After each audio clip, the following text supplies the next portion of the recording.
Hello दोस्तों, कैसे हैं। उम्मीद करता हूँ आप स्वस्थ होंगे, अच्छे होंगे और ज़बरदस्त होंगे और अपनी पढ़ाई बेहतरीन तरीके से कर रहे होंगे। दोस्तों, जैसा कि आप जानते हैं, आज 15 अगस्त है और आज के दिन हमें आज़ादी मिली थी।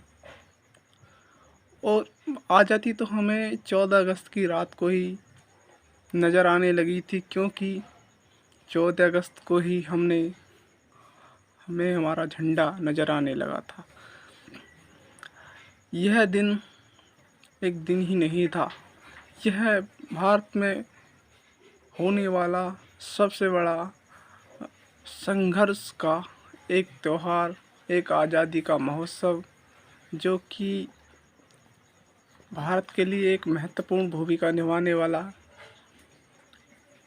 इस आज़ादी के लिए अनेक वीरों ने अपने प्राण गंवाए, अनेक लेखकों और सभी का इसमें काफ़ी महत्वपूर्ण योगदान रहा। सभी ने कड़ा संघर्ष किया। उनकी मेहनत के संघर्ष के कारण आज हम देश में आज़ादी से जीते हैं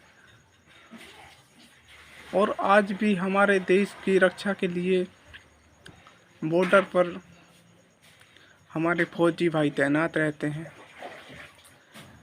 उनकी वजह से ही आज हम अपने देश में सुरक्षित महसूस करते हैं। बॉर्डर पर चाहे जो कुछ भी हो, एक वीर शहीद हो जाए या कुछ भी हो जाए, लेकिन वह अपनी जनता पर कोई आँच नहीं आने देते। तो दोस्तों, सभी को इंडिपेंडेंस डे की हार्दिक शुभकामनाएं। जय हिंद, जय भारत। हमारी आज़ादी की कहानी कुछ ऐसी रही कि चलते रहो एक तो कुछ भी दिखाई नहीं देता, कि चलते रहो तो कुछ भी दिखाई नहीं देता, लेकिन एक दिन मंजिल आ ही जाती है। चलते रहो तो कुछ भी दिखाई नहीं देता, लेकिन एक दिन मंजिल आ ही जाती है। और कुछ ही इस प्रकार से हमारी आज़ादी की कहानी चली। हमने काफ़ी संघर्ष किया और एक दिन हमें आज़ादी मिली, जिसमें सबसे अहम भूमिका निभाने वाले डॉक्टर भीमराव अम्बेडकर जी, जिन्होंने संविधान लिखा। संविधान 26 जनवरी 1950 को लागू हुआ। 26 नवंबर 1949 को वह संविधान बनकर तैयार हुआ। 26 जनवरी 1950 को जब इस संविधान को लागू करा गया, 10:10 पर, उस समय कमेटी के सारे लोग, जिन्होंने संविधान को बनाने में सहयोग किया, संविधान को बनाने में ऐसी 15 महिलाएं भी थीं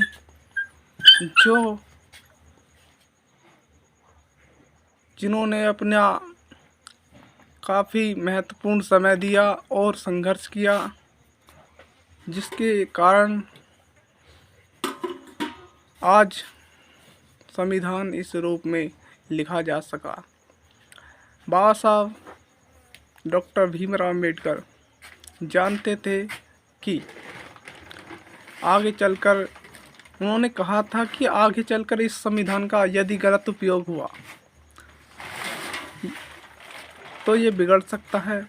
संविधान कैसा भी हो, ये आगे चलकर अगर गलत हाथों में गया तो एक गलत साबित होगा।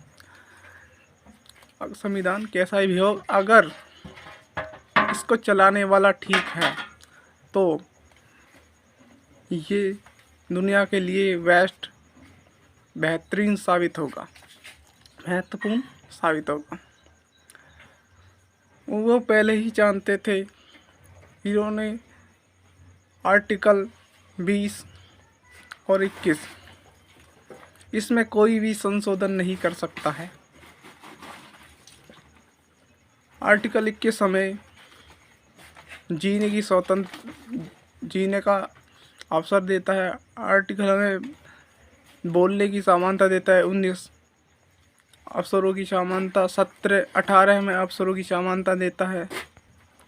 अंत में मैं इतना ही कहना चाहूँगा कि अपने फौजी भाइयों के लिए एक शायरी के प्यार भी भरपूर गया, माँ का सिंदूर गया, के प्यार भी भरपूर गया, माँ का सिंदूर गया। नन्हे नौनिहालों की लंगोटियाँ चली गईं, छोटी छोटी बेटियों की चोटियाँ चली गईं। आपके लिए तो एक आदमी मरा है साहब, मेरे घर की तो रोटियाँ ही चली गईं।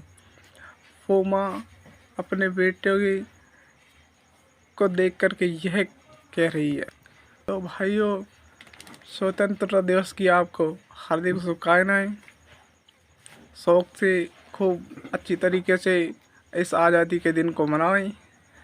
ये सिर्फ आज़ादी का दिन ही नहीं, हमारी ज़िंदगी का सबसे महत्वपूर्ण दिन है, क्योंकि इससे पहले हमने काफ़ी दुख भरी ज़िंदगी काटी थी, जो आज के लोग सोच भी नहीं सकते। हमको कुछ करने के लिए पढ़ने की भी आज़ादी नहीं थी, कहीं को चलने की भी आज़ादी नहीं थी। इतना अछूत माना जाता था भाई। हमारे वर्ग को ये आज़ादी से एक महत्वपूर्ण परिणाम मिले, जो कि एक प्रथा थी, सती प्रथा, जिसको 1829 में लॉर्ड विलियम ने ख़त्म कर दिया था। उस प्रथा का उद्देश्य क्या था? उस प्रथा का उद्देश्य था कि यदि कोई व्यक्ति